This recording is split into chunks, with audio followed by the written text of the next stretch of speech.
pessoal, tudo bem? Hoje a gente vai falar um pouquinho sobre o livro Orlando, da Virginia Woolf. Bom, esse livro foi publicado em 1928 no Reino Unido. A Virginia Woolf é uma autora bem reconhecida, ela tem uma escrita bem peculiar, mas aqui nesse livro ela até não tem tanto do fluxo de consciência, que é um modelo de escrita bem reconhecido na escrita dela. O que nós temos, então, no livro Orlando é a biografia de Orlando, que é uma pessoa que vive pelo menos 350 anos. Nós temos o início da sua vida adulta, ali um pouco depois de 1500, quando nós conhecemos o jovem nobre Orlando, e nós passamos com ele os seus primeiros anos de vida adulta com as suas experiências, tanto com relação à leitura, quanto com relação à escrita, como ele lidava com a corte, já que ele fazia parte dela, como ele lida quando ele conhece uma mulher durante o carnaval. Então ali nós conhecemos já muito da personalidade do Orlando nesses primeiros anos de vida. A doença tomou conta dele rapidamente, em sua solidão. Com frequência, ele ia durante 6 horas noite adentro, e quando o procuravam para pedir ordens sobre o abate do gado ou a colheita do trigo, afastava-o em fólio e olhava como se não entendesse o que lhe fora dito. Isso era péssimo e oprimia o coração de Hall, o falcoeiro, de Gilly, o cavalariço, de Mrs. Grimditch, a governanta, e de Mr. Dupper, o capelão. Um cavaleiro fino como ele, diziam, não tinha necessidade de livros. Que ele deixasse os livros para os paralíticos ou os moribundos, diziam, mas o pior ainda estava por vir, pois a doença da leitura, uma vez que ataca o organismo, debilita-o de tal forma que se torna presa fácil desse outro flagelo que reside no tinteiro e supura na pena. O infeliz passa a escrever. E se isso já é ruim o bastante em um homem pobre, cuja única propriedade é a cadeira e uma mesa sob um teto esburacado, pois não tem muito mais a perder afinal de contas, a situação de um homem rico que possui casas e gado, criadas, mulas e enxovais de linho, e ainda assim escreve livros, é lastimável ao extremo. Perde o gosto de tudo, é atravessado por ferros em brasa, roído por vermes. Daria o último centavo que tivesse, tal é a malignidade do germe, para escrever um pequeno livro e tornar-se famoso. Mesmo assim, nem todo o ouro do Peru poderia pagar o tesouro de uma frase bem elaborada. Aqui nós vemos que Orlando é um intelectual e ele é criado assim mesmo. E ele acaba desenvolvendo esse gosto por ler e principalmente por escrever. Passado algum tempo, algumas desilusões, ele sai do país para trabalhar no corpo diplomático do Reino Unido. E nesse período aqui já se passaram décadas e ele continua com a aparência de um jovem homem. Talvez a partir daqui possa ser spoiler para quem não leu o livro, mas durante as minhas pesquisas eu percebi que os fatos que acontecem nesse livro são bem conhecidos já. Não me parece que eu contaria aqui uma novidade para quem está buscando informações sobre esse livro, porque em qualquer resenha que a gente procure já está ali colocado o grande mote da história. Mas se não quiser saber muito sobre o que acontece depois, talvez seja legal ler o livro antes de continuar esse vídeo. Mas para quem continua, nesse local onde ele está vivendo e trabalhando no corpo diplomático, ele é acometido por um sono profundo. Ele dorme durante dias seguidos. Todas as pessoas à sua volta se desesperam, não sabem o que está acontecendo, mas fica evidente que ele não está morto, que não aconteceu nada disso. Ele simplesmente está dormindo por muitos dias. E quando ele acorda, é que nós ficamos sabendo o que realmente aconteceu, porque ele acorda com um corpo de mulher. Esse é o grande mote da história, porque a partir daí, percebendo-se num corpo de mulher, para Orlando fica claro que a partir dali, Orlando passa a ser uma mulher, passa a adotar os pronomes femininos, passa a se vestir como uma mulher e a agir como uma mulher deve agir em sociedade. E é justamente por isso que Orlando faz todas as reflexões, e também o biógrafo que faz a biografia também faz todas as reflexões acerca dos papéis de homens e mulheres na sociedade.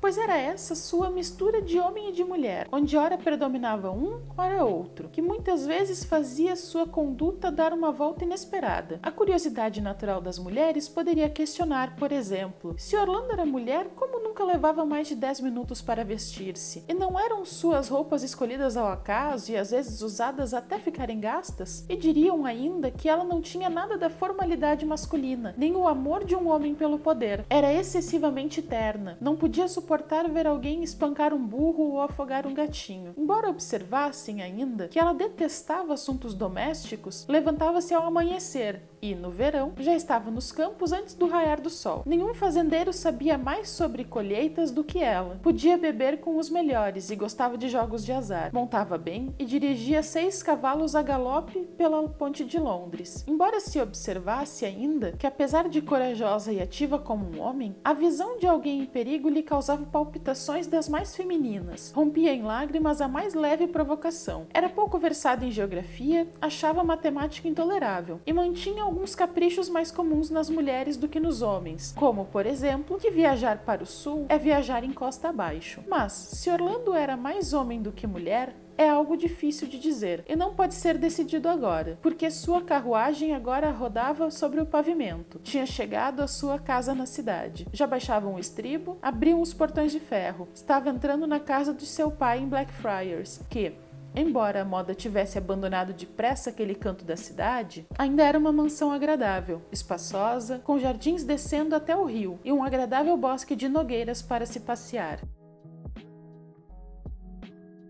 Aqui a gente percebe duas coisas bem importantes. Primeiro, que a autora coloca muitas dessas características de uma forma muito estereotipada, mas isso tem uma importância, porque ela está questionando esses critérios de o que é ser homem e o que é ser mulher. Não se trata aqui de dividir que mulheres pensam de tal forma e homens de tal outra forma ou como agem. Ela está colocando as características dessa pessoa diante do que a sociedade vê como ser um homem ou ser uma mulher. Uma outra característica muito relevante nesse livro é sobre a passagem do tempo. Ao mesmo tempo que Orlando envelhece num tempo diferente, porque quando a gente chega no tempo da publicação do livro, Orlando tem 30 e poucos anos, mas na verdade viveu mais de 350. Então essa passagem do tempo é muito diferente para Orlando. E como nós temos aqui alguns séculos de história sendo contado para contar a história de Orlando, existe uma preocupação histórica. A autora coloca alguns personagens e alguns fatos históricos no decorrer da narrativa e também faz uma ambientação incrível sobre como os séculos foram se passando.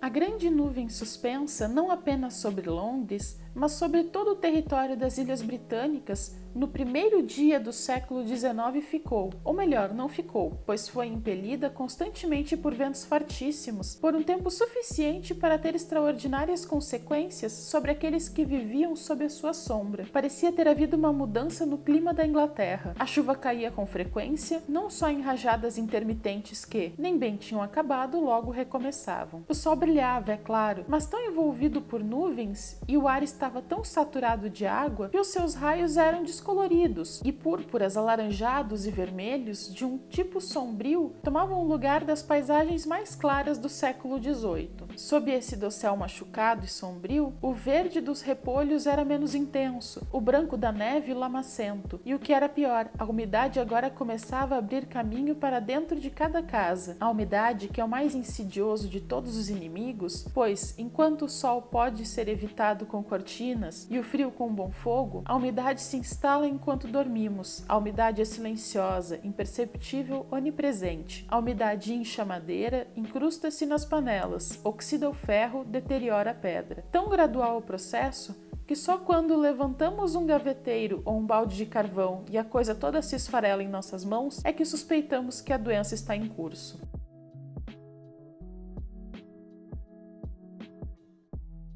O próprio céu, não podia deixar de pensar, havia mudado. Não era mais tão espesso, tão aguado, tão multicolorido. Agora que o rei Edward, vejam, lá está ele, a descer de seu elegante automóvel para visitar certa dama defronte, havia sucedido à rainha Vitória.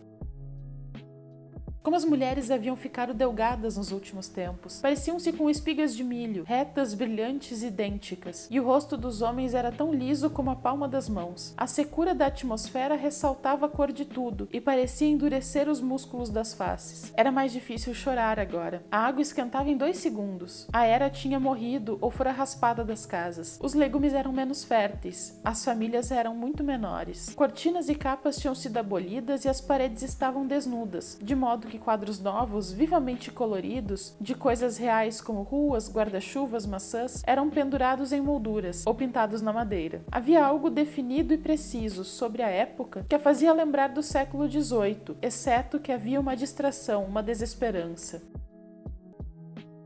Então toda essa passagem do tempo ela é colocada não só na vida da Orlando, mas também pela passagem histórica, porque ela presencia todos esses acontecimentos e presencia muito de perto, já que ela mesma faz parte da nobreza, ela circula nos melhores lugares e ela acompanha as figuras e os acontecimentos históricos muito de perto. Nós também temos aqui no livro um narrador biógrafo, e esse narrador biógrafo ele fala com o leitor, ele explica o que está acontecendo. Não só falando das escolhas narrativas e das necessidades de escolha para a escrita, refletindo sobre o que ele escreve e como ele está contando a vida da Orlando. Mas a revolução que começou durante o seu período no cargo e o fogo que se seguiu danificaram tanto ou destruíram todos aqueles documentos nos quais se poderia obter algum registro confiável, que o que podemos apresentar está lamentavelmente incompleto. Muitas vezes o papel estava chamuscado bem no meio da frase mais importante. Justo quando pensávamos elucidar um segredo que confundiu historiadores por 100 anos, havia um buraco no manuscrito, grande o bastante para passar o dedo por ele. Fizemos o melhor possível para organizar um magro sumário dos fragmentos carbonizados que restam, mas muitas vezes foi necessário especular, supor e até mesmo usar a imaginação. E é assim que o biógrafo que escreve essa biografia, ele está dando credibilidade para a biografia. Porque nós não estamos aqui simplesmente contando a história como se o narrador tivesse o tempo todo do lado da Orlando para dizer o que ela fez. Nós temos, em tese, um biógrafo que realmente pesquisou sobre a vida dessa pessoa e está escrevendo sobre ela. É claro que é uma escrita que chega até os pensamentos e os sentimentos da Orlando. Não é apenas descrevendo fatos da sua vida. Mesmo porque em alguns momentos os fatos mesmo nem são tão importantes, mas sim todo o contexto que envolve em Orlando. E aqui nós temos o grande motivo da escrita desse livro. Na verdade, Virginia Woolf fez esse livro em homenagem a Vita, que foi um dos seus relacionamentos mais importantes durante a vida. Ela admirava muito essa mulher também, e dado o espírito de Vita e como ela era, que inspirou Virginia Woolf a escrever Orlando. Porque se diz que quando elas estavam, por exemplo, fora do país, elas agiam como um casal e Vita se vestia como homem e passava facilmente como homem para a época. Então, por isso e por muitas outras atitudes, que essas características de ser homem ou de ser mulher são colocadas à prova nesse livro, justamente para questionar qual é a importância, se é que há importância, em dividirmos quem é homem, quem é mulher por determinadas características. Determinada atitude é de mulher, determinada atitude é de homem. E isso não é real. Este livro, muito mais do que definir o que é homem e é mulher, na verdade faz o contrário. Ele mostra o que a sociedade ao longo de séculos foi definindo, que era ser homem e o que era ser mulher, e coloca isso sob uma perspectiva muito diferente, porque na verdade não é relevante fazer essa divisão, e sim, é relevante respeitarmos cada um, as características de cada um. Bom pessoal, essa foi uma breve análise do livro Orlando, da Virginia Woolf. Até os próximos vídeos.